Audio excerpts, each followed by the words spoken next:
Okay, let's quickly hit the ground running. Our state police, and it's as if the executive, the legislature, Nigerians have not come in terms with the fact that it is now or never.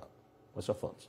Well, it's an exciting moment for us. I recall that Mr. President triggered this process last year. I remember I had to write on my weekly back page column on The Nation Fridays, and we supported the fact that we need to have state police. Of course, there are concerns about abuse and all that, which is very crucial. We'll discuss it during this interaction. But the point is, at a point in time, we must make progress. And one of the crucial progress in Nigeria is to enact state police.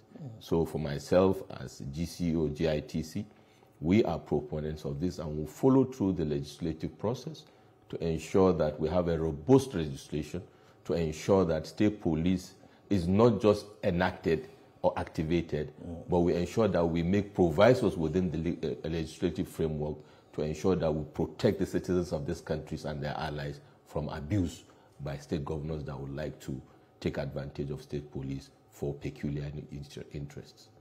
Very recently, we saw Zamfara State Governor say that he could end banditry in 2 months if only he controlled security agencies in his state.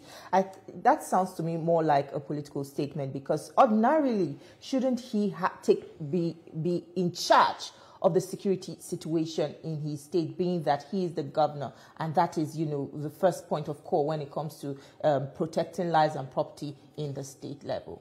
What do you think about that? Well, His Excellency Governor Lawal Dere, like you rightly said, I will agree with you to an extent, is sounding very political.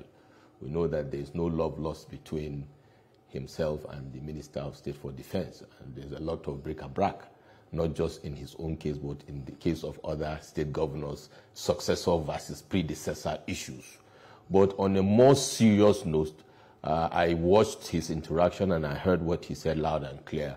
The deeper issues of, the multidimensional challenges of insecurity in Nigeria is a fact. And we need to take it dispassionately and listen to governors like that. You heard Governor Zulum 2 months ago. He has been consistently on this issue. I consider him one of the most proactive, governors in Nigeria. He came into insecurity in his state and he has been facing it.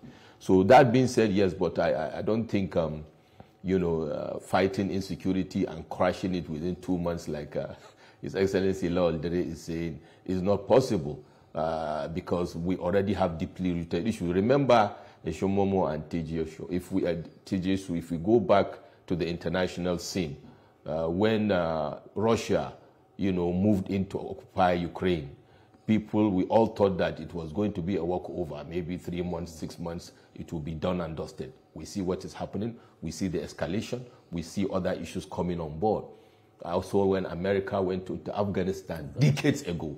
So insecurity is not 1 + 1 is equal to 2, especially in our terrain. But I hear the governor loud and clear, the desperation to have state police. Whether it is for the right or the wrong reasons, the governors have to write a sound out. Let us support them to have it, albeit with the safeguards to ensure that there are no abuse, or they don't use them as instrument to be fighting each other while governance suffers. Okay, let's look at the structure of police as it is now. Yeah. And because with it, we'll be able to now understand how the state police also should be structured. Correct. Now, the structure of the of police as it is now is not too effective, especially if you take a look at the funding.